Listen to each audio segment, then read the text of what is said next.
এখন আগে আমি চা খাবো। আজকে উঠেছি অনেকটা দেরি করে, 10টার সময় উঠেছি ঘুম থেকে।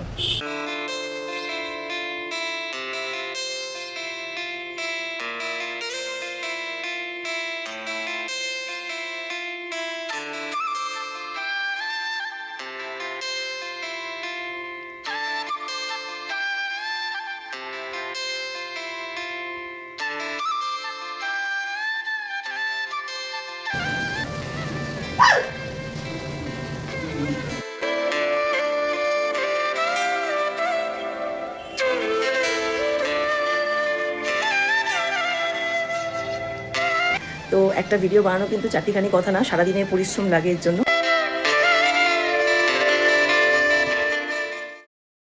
সুপ্রভাত, সকলে কেমন আছো? আশা করছি প্রত্যেকে অনেক অনেক ভালো আছো। তো এখন বাজে সকাল 10টা, আর আমার কিন্তু নিচের বিছানাপত্র সব গুছানো হয়ে গেছে। আর এখন উপরে এসে গেছি, আর উপরে এসে চাটা করে নিয়েছি। তো এখন চা খেয়ে নেব। আর ওদিকে কিন্তু আজকে রিজুর বিছনাটাও সকাল সকাল করে নিয়েছি। দোতলার দুটো ঘরের কাজ কমপ্লিট করে একেবারেই ওপরে এসেছি। তো দেখো বন্ধুরা, এখন বাজে 11টা 40, আর আজকে অনেকটা বেলা করেই ব্লগ শুরু করলাম। তো ওপরে দেখো 3তলায় ডাইনিংয়ের অবস্থা কিন্তু খুবই খারাপ, চারদিকে ছড়ানো ছিটানো সব জিনিসপত্র পড়ে আছে। এদিকে রিজুর জামা কাপড়গুলো নিয়ে এসেছি, আজকে সব কাচতে দেবো। আর এদিকে টেবিলের মধ্যে অনেক থালা বাসন পড়ে রয়েছে, তো সেইগুলো এখন মাজতে দিয়ে দিলাম, আর টেবিলটাকে ভালো করে মুছে পরিষ্কার করে নেব। আজ যেহেতু রবিবার, তো কাজের চাপ তো নেই, ওই জন্যই আরও দেরি করে ঘুম থেকে উঠি শনি রবিবারটা। আর এছাড়া অন্যান্য দিন অনেকটা সকালেই উঠতে হয়। আর কয়েকদিন পর তো সোমর স্কুলও চালু হয়ে যাবে। এখন যদিও রিজু কলেজে যাচ্ছে, তো রিজুর জন্য কিন্তু সকালবেলা উঠতেই হয়। আর ওদিকে যে বক্সটা দেখছো, ওটার মধ্যে খেজুর অর্ডার করেছিলাম, তো খেজুরটা আজকে দিয়ে গেছে। তো যেটা বলছিলাম, আর কটা দিন ঘুমিয়ে নিই, তারপর তো এপ্রিল মাসের প্রথম থেকেই সৌম্যর স্কুলে যাবে, আর রিজুর তো কলেজ রয়েইছে। তো তখন কিন্তু আবার রেগুলার সকালে ওঠা। আর এদিকে একটা পিলার দেখালাম তোমাদেরকে, আর একটা গ্যাস লাইটার দেখালাম। ওই দুটো বাবা গতকাল আমাকে দিয়েছে, গতকাল বাপের বাড়ি গিয়েছিলাম একটু। আর এখন দেখো ছাদের দিকের দরজাটা খুলে নিলাম, আজকে কি সুন্দর হাওয়া দিচ্ছে সকাল থেকে। তো ছাদে গিয়ে গাছগুলোকেও একটু দেখে এলাম। আর এখন এই জামা কাপড়গুলো সব নিয়ে চলে যাচ্ছি, কাচতে বসাবো এখন। আজকে সকাল থেকে প্রচণ্ড মেঘলা ওয়েদার, জানো তো, আজকে ওয়েদারটা না খুব ভালো। তো জামা কাপড়গুলো কাচতে দিলাম, আর গাছেও একটু জল দিয়ে দিলাম। গাছে গত 2 দিন জল দেওয়া হয়নি, তো ওপরটা হাত দিয়ে দেখলাম মাটিটা একটু মানে শুকিয়ে গেছে। তো ওই জন্য গাছে একটুখানি করে জল দিয়ে দিলাম। আবার মেঘ করেছে আজকে, তো বৃষ্টি পড়তে পারে, তাহলে আবার অতিরিক্ত জল হয়ে যাবে। তো অল্প করেই ওই জন্য জলটা দিলাম। আর এখন আমি খাবো চা। চা হয়ে গেছে, চাটা খাবো, খেয়ে রান্না বসাবো। আর বিছনাপত্র পরিষ্কারই আছে মোটামুটি, তাও একটুখানি ঝাঁট দিয়ে নেবো ঘরটা, বিছনাটা একবার ঝেড়ে নেবো। আর সৌম্য এখন গেল ওর বাবার সাথে চোখ দেখাতে গেছে হসপিটালে। 11টা 15-র সময় ওরা বাড়ি থেকে বেরোলো। তো ওদের আস্তে আস্তে 1টা বেজে যাবে, যেহেতু হসপিটালে একটু সময় লাগবে, একটুখানি বসে থাকতে হবে, দেরি হবে। তো চলো চাটা খেয়ে রান্নাবান্নাগুলো শুরু করি, তোমরা সঙ্গে থাকো। তো দেখো এখানে কিছু ড্রাই ফ্রুট ভেজানো রয়েছে, তো এগুলো এখন খাওয়া হবে। আর এদিকে হাঁড়িতে একটু পান্তা ভাত করে রেখেছি, এটা আমি দুপুরবেলা খাবো। আর এখন ভাবছি আজকে ডাঁটা দিয়ে একটু পোস্ত করব, আর কুমড়ো শাকটাও আজকে পোস্ত দিয়ে করব ভাবছি, যেহেতু রবিবার। তো রিজু এগুলো খেতে ভালোবাসে, কুমড়োর শাক খেতে রিজু ভালোবাসে। তো ওই জন্য কাল থেকে তো আবার হবে না, ও তো সকালবেলা করে কলেজ বেরিয়ে যাবে। তো ভাবছি আজকেই করব কুমড়ো শাকটা। তো পোস্ত কেনা নেই বাড়িতে, পোস্তটা আনতে হবে। তো অনলাইনে এখন একটু দেখবো, এখন যদি পোস্ত দিয়ে যায়, তো পোস্তটা আসবে 10-15 মিনিটের মধ্যে চলে আসবে, অর্ডার করে দিয়েছি। তো পোস্তটা আসুক, ততক্ষণ আমি সবজিগুলো কাটাকাটি করব, আর তার আগে ঘরটা ঝাঁট দেবো একবার। আগামীকাল হচ্ছে সৌম্যর রেজাল্ট। তো সকালবেলা ওদের স্কুল যেতে হবে 9:30টার সময়। সৌম্যকে নিয়েই যাব ভাবছি, রেজাল্ট যেহেতু। তো এখন আমার খুব টেনশন হচ্ছে। আমি ওর খাতা দেখে এসেছি, খাতায় মোটামুটি ভালোই করেছে রেজাল্ট। তো বাদবাকি যে তোমার প্রজেক্টের নাম্বারগুলো থাকে 20 নাম্বার করে, তো সেই নাম্বারগুলো মিলিয়ে টোটাল নাম্বারটা কালকে দেবে রেজাল্টে। আর খাতাগুলো ওরা কখনো বাড়িতে ফেরত দেয় না, এটাই আমার একটা আফসোস। এত সুন্দর স্কুলের খাতায় লিখেছে, বাড়িতে এত দুষ্টুমি করে, লিখতে চায় না, বাজে হ্যান্ডরাইটিং করে। আর স্কুলে এত সুন্দর লিখেছে, আমি তাই ভাবছিলাম যে খাতাটা পেলে ওর আন্টিকে, তারপরে ওর বাবাকে দেখাতে পারতাম যে ছেলেটা এত দুষ্টুমি করে, অথচ স্কুলে কত সুন্দর লিখেছে। মানে আমি দেখে আমার চোখ ভরে যাচ্ছে, এত সুন্দর লিখেছে হ্যান্ডরাইটিং। তো খাতাগুলো তো ম্যামরা ফেরত দেবে না, স্কুলের নিয়ম নেই, কী করা যাবে। আর কালকে রেজাল্টটা এনে তোমাদের সাথে শেয়ার করবো। তো দেখো বকবক অনেক হলো, আর এখন চলে যাব রান্নায়। আর রান্নায় যাওয়ার আগে কিন্তু আমি প্রত্যেক দিন সানস্ক্রিনটা ইউজ করি, কারণ সকালবেলাটা রান্না যেহেতু অনেকটাই তাপের মধ্যে থাকতে হয় অনেকক্ষণই, আর ছাদে টাদেও কাজ থাকে রোদের দিকে। তো সকালবেলা কিন্তু আমি বাড়িতে থাকলেও এই সানস্ক্রিনটা ইউজ করি। আর এখন বিছনার মধ্যে এই যে 6-7টা বোতল ছিল সেগুলোকে সব অর্ধেক অর্ধেক জল ভরা ছিল, সব টেবিলের ওপর এনে এনে রেখে দিলাম। আর এখন বিছনাটা ভালো করে ঝেড়ে নিচ্ছি। গতকাল রাতে যদিও এই কাজগুলো আমি করে তবেই ঘুমোতে গিয়েছিলাম, তো তাও ওই অভ্যাস, সকালবেলা একবার করতেই হয়, আর বাসি ঘরটা তো একবার ঝাঁট দিতেই হয়। তো আজকে যেহেতু অনেকটাই দেরি হয়ে গেছে, প্রায় 12টা বাজে, তবুও এক্ষুনি একটু পরেই কাজে দিদিও চলে আসবে, তো তবুও আমি একটু দিয়ে নিলাম। আসলে পায়ের তলায় নোংরা লাগলে আমার খুব বিরক্ত লাগে, এজন্য ঘরটা আমি 14 বার করে শুধু ঝাঁট দিই।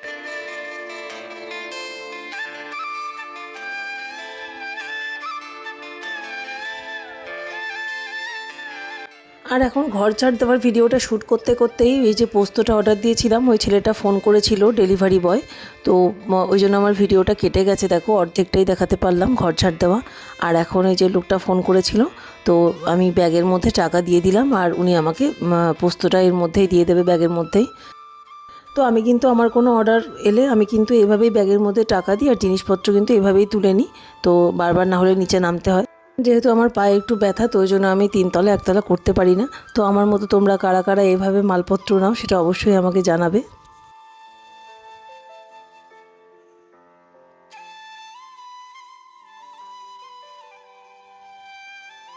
তো এখন এই কুমড়ো শাকটা ফ্রিজ থেকে বার করে নিলাম, আর ওদিকে ভেবেছি একটু ফুলকপি ডাঁটা দিয়ে ঝোল করব আগের দিনের মতো। তো ডাঁটা দিয়ে তো পোস্ত করব না আজকে, ভাবলাম যে কুমড়ো শাকটা পোস্ত দিয়ে করছি, আর ডাঁটা দিয়ে ফুলকপি দিয়ে একটু ঝোল করি। তো ওই জন্য এখন কুমড়ো শাকটা ভালো করে ছাড়িয়ে নিচ্ছি। কুমড়ো শাক যেহেতু রিজু খেতে ভালোবাসে, তো আজকে রোববার দিনই করলাম, নাহলে বর 2 দিন আগেই এনেছে। তো করলাম, যেহেতু রিজুই সবথেকে বেশি ভালোবাসে আমাদের বাড়িতে কুমড়ো শাকটা খেতে। আর কুমড়ো শাকটা পোস্ত দিয়ে এইভাবে, এটা আমি আমার মায়ের থেকে শিখেছি এই রান্নাটা। তো এই রান্নাটাই সবথেকে বেশি রিজু খেতে ভালোবাসে। তো কুমড়ো শাকগুলো চলো বেছে নিই, আর এরপরে পোস্তটাও বাটা হয়ে গেছে ওদিকে, তো এদিকে রান্নাটা বসিয়ে দেবো। আজকে তোমাদের দেখাবো কিছু বিহাইন্ড দ্য সিন অথবা বিহাইন্ড দ্য ক্যামেরা, যাই বা বলতে পারো। কারণ আমাদের ব্লগে তো আমরা যে কাজগুলোই করি না কেন সাংসারিক প্রত্যেক দিনের, সেগুলোই তোমাদেরকে দেখাই, কিন্তু সেগুলোকে কাটছাট করে সুন্দর করে প্রেজেন্টেশন করে তবে দেখাই, যাতে দৃষ্টিনন্দন লাগে, তোমাদের দেখতে ভালো লাগে, তোমরা ইন্টারেস্টেড হও। কিন্তু কিছু কিছু দিন মনে হয় যেন একটু অন্যরকম ভিডিও করি, কিছু কিছু দিন মনে হয় যে অন্য কিছু দেখাই তোমাদেরকে, নতুন কিছু, বা আমরা রিয়েলি কীরকম পরিস্থিতিতে কাজ করি সেটা তোমাদের সাথে শেয়ার করি। তো এই জন্য আজকে কাটছাট না করে কিছু ভিডিও ক্লিপ তোমাদেরকে দেখাবো, যে রিয়েলি আমাদের রান্নাঘরের পরিস্থিতি কেমন থাকে অথবা ঘরের পরিস্থিতি কেমন থাকে। তো সেরকমই কিছু ভিডিও ক্লিপ তোমাদের সাথে আজকে শেয়ার করব, যাতে তোমরাও নিজেদের জীবনের সাথে রিলেট করতে পারো। তো চলো আগে দেখতে থাকো, আশা করছি আজকের ব্লগটা তোমাদের ভালো লাগবে। আর আমার ব্লগগুলো যদি তোমাদের ভালো লাগে তো অবশ্যই একটা লাইক করো, কমেন্ট করো, আর সাবস্ক্রাইব করে চ্যানেলটাকে আমার পাশে থেকো। তো দেখো বন্ধুরা, সমস্ত কুমড়ো শাকটা ভালো করে কুচিয়ে নিয়েছি, আর এখানে এতটা পরিমাণ আছে যে একবারে ধোয়া গেল না, দুবারে ভাগ করে করে তবে ধুচ্ছি। আর এগুলোকে সব প্রেশার কুকারে নিয়ে নেবো, নিয়ে 1টা থেকে 2টো সিটি মারবো, যাতে শাকটা একটু নরম হয়ে যায়। আর জলটা এমন পরিমাণে দেবো যাতে জলটাও শুকিয়ে যায়, এর জন্য সামান্য একটু জল দেবো, আর দিয়ে দেবো নুন। তো দিয়ে শাকটাকে সামান্য একটু ভাপিয়ে বা সেদ্ধ করে, যাই বলো সেরকমই কিছু করে নেব।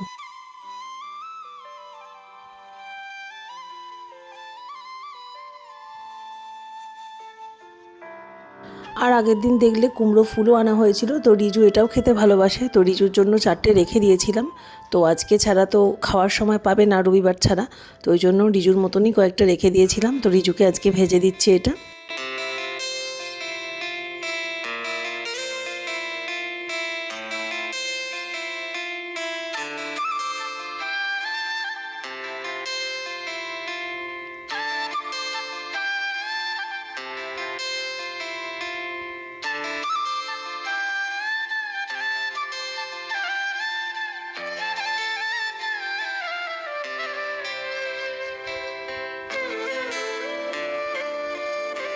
আর দেখো এখন আমার বড়াগুলো ভাজা হয়ে গেছে, আর গ্যাসটা অফ করে দিলাম। আর এখন এই ভাতটা, একটু চালটা ভিজিয়ে রেখেছিলাম, তো এটা 2-4 বার ধুয়ে এখন ভাতটা বসিয়ে দেবো। তো গ্যাসের এখন যা দাম বেড়ে গেছে আর গ্যাসের যা আকাল পড়েছে বন্ধুরা, তো এখন কিন্তু গ্যাস খুব বুঝে শুনেই খরচ করবে তোমরা, আমিও সেরকমই করছি। আর যদি পারো একটা করে ইন্ডাকশান অবশ্যই কিনে রাখো প্রত্যেকে। আমার একটা ইন্ডাকশান রয়েছে, কিন্তু সেটা রয়েছে তোমার কোয়ার্টারে 3তলায়, তো 3তলার ঘরে রয়েছে, ওখান থেকে এখনও আনা হয়নি, ওটা নিয়ে এসে আমার এই বাড়িতে রাখতে হবে। তো তো দেখো এখন আমি ওইদিকে শাকটাও বসিয়ে দিয়েছি আর ভাতটাও বসিয়ে দিয়েছি, আর এদিকে কিন্তু আমি ফুলকপিটা এখন কেটে নেব। ফুলকপিটা না খুব একটা ফ্রেশ ছিল না, যখন কিনে এনেছে তখনই একটু দাগি ছিল, তো ওই জন্য আমি ফুলকপিটা আর বেশি দিন রাখতে চাইলাম না। তো আজকে ঝোলটা করে নিচ্ছি, এই যে পুরোটা করে নিচ্ছি, শেষ হয়ে গেল। তো এখন গরমকালের ফুলকপি তো এখন আর স্বাদও নেই, আর এর মধ্যে ছোটো ছোটো কালো কালো পোকাও দেখা দিচ্ছে। তো এটাকে এর জন্য খুব ভালো করে একটুখানি বয়েল করে নেব। আর এখান থেকেই শুরু হলো বিহাইন্ড দ্য সিন কিছু ক্লিপস। তো দেখো এখানে আমি যে দুদিকে দুটো গ্যাসে কড়াই বসিয়ে দিয়েছি, আর এদিকে কিন্তু আমি হাত দিয়ে ঘুরিয়ে ঘুরিয়ে সমানে এইভাবে কিন্তু মোবাইলটা ট্রাইপডের সাথে সেটিং করতে থাকি, যাতে ঠিকঠাকভাবে ভিডিওটা ওঠে, ঠিকঠাকভাবে যাতে দিতে পারি তোমাদের, ঠিকঠাকভাবে যাতে দেখাতে পারি। আর দেখো এই জায়গাগুলো তো রান্না, যারা আমরা সবসময় রান্নাঘরে থাকি তারা তো জানি যে আমাদের কাউন্টার টপটা কিন্তু এরকম অগোছালো নোংরা কিন্তু থাকেই। তো সেগুলোর মধ্যেও কিন্তু মুছে টিপটপ করে পরিষ্কার পরিচ্ছন্ন গুছিয়ে রাখতে হয়। তারপর দেখো এই যে টুকটাক কাজ, যেগুলো আলুর খোসা ছাড়ানো বলো, সবজির খোসা ছাড়ানো, এরকম অনেক কাজই কিন্তু আমরা অন ক্যামেরায় দেখাই না। এগুলো কিন্তু দর্শককে বোর করে, অযথা সময় নষ্ট করে, তাই জন্য প্রত্যেক দিনের এই একই কাজ কিন্তু আমরা দেখাই না।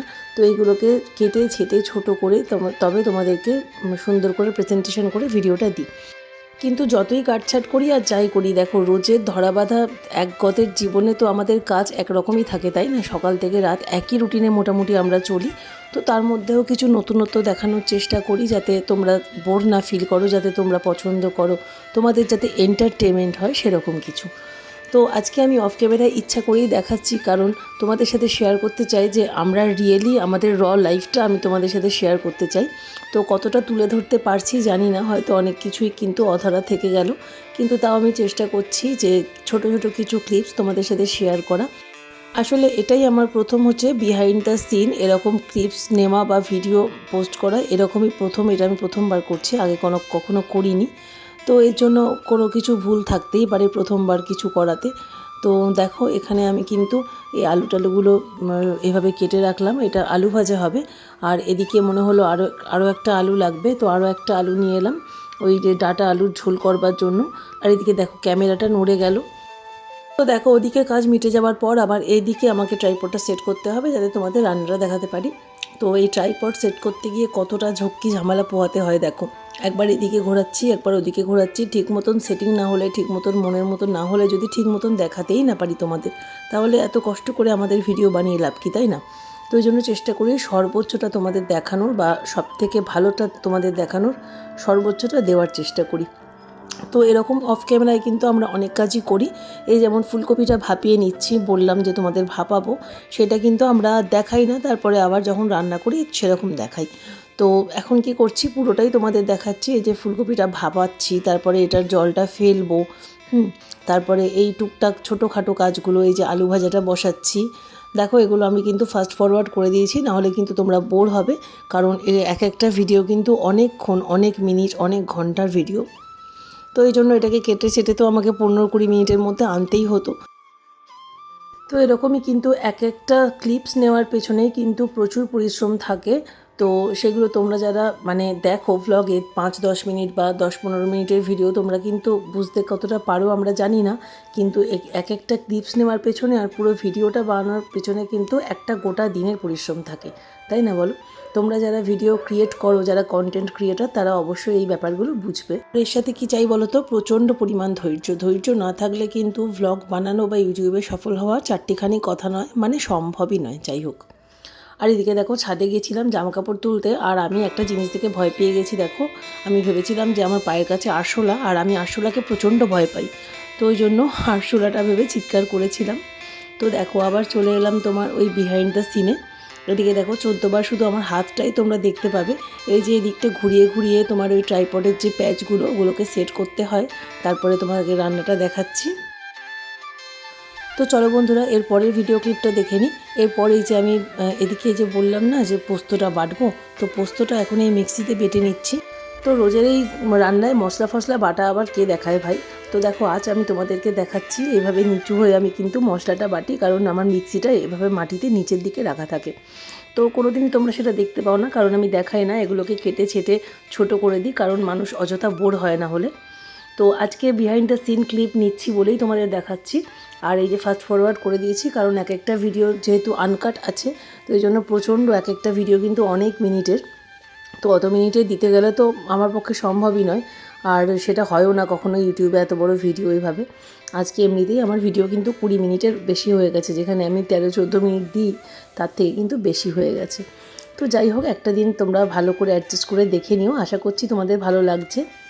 আর এদিকে দেখো এখন ক্যামেরাটা আবার উল্টো হয়ে গিয়েছিল, তো ওটাকে আবার সোজা করলাম, করে এদিকে সব খোসা টোসা পরিষ্কার করে আবার এখন ডাটা কাটতে বসছি। এক একটা ভিডিও ক্লিপ দেখলে তোমাদের হাসি পাবে, এমন এক একটা জিনিস। আমি নিজেই যখন কাটতে বসি আমার নিজেরই তখন হাসি পায়।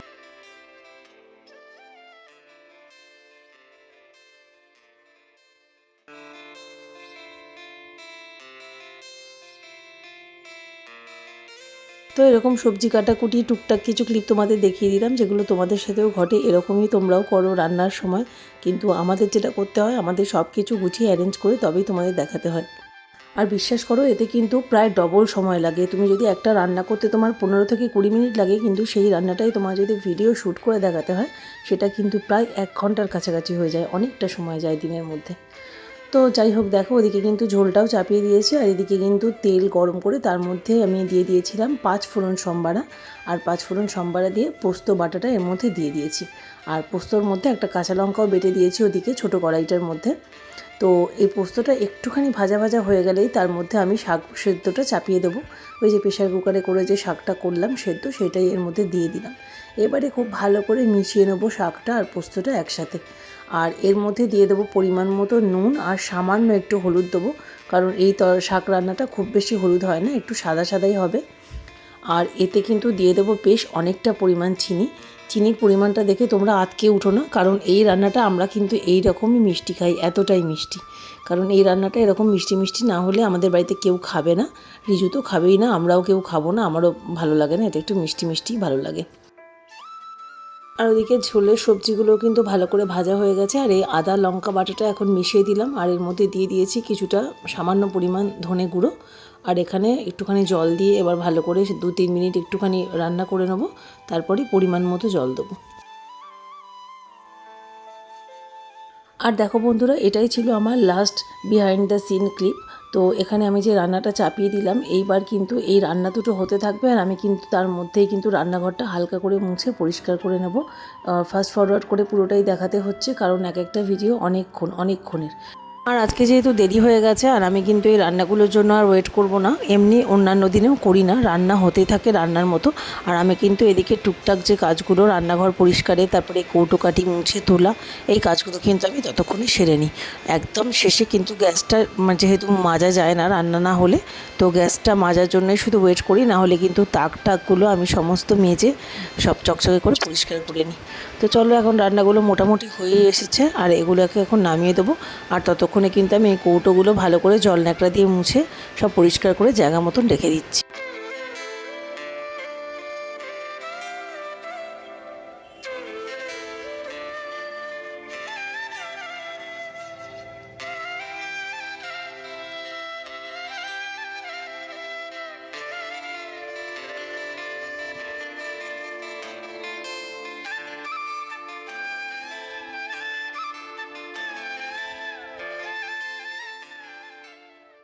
দেখলে তো বিহাইন্ড দ্য সিন আমাদের কতটা কষ্ট করতে হয়, কতটা ক্যামেরা নিয়ে কারসাজি করতে হয়, কতটা কেরামতি করতে হয়।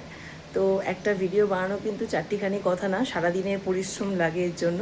তো সেই জন্য বলছি, যারা ভিডিওগুলো ওয়াচ করো কিন্তু লাইক করো না, সাবস্ক্রাইব করো না, তারা প্লিজ চ্যানেলটাকে সাবস্ক্রাইব করে আমাদের পাশে থেকো, আমরাও তাদের খানিকটা মনের জোর পাই। আশা করি তোমরা এই ব্যাপারটা বুঝবে। তো চলো, ব্লগটা দেখতে থাকো। আর দেখো, আজকে লাঞ্চটা একবার তোমাদেরকে দেখিয়ে দিচ্ছি। এই হচ্ছে ভাত, আর ওদিকে আছে তোমার এই যে ডাঁটা আর আলু ফুলকপি দিয়ে ঝোল, আর ওদিকে আছে তোমার কুমড়োর শাকের পোস্ত দিয়ে তরকারি। ঠিক আছে, তো এই 2 রকম তরকারি করেছি, আর তার সাথে ভাত করেছি। আর সৌম্য কিন্তু এখনও এসে পৌঁছায়নি। আর এদিকে দেখো, একটুখানি মায়ের জন্য তুলে রেখেছি, মা শাকসবজি যেহেতু ভালোবাসে।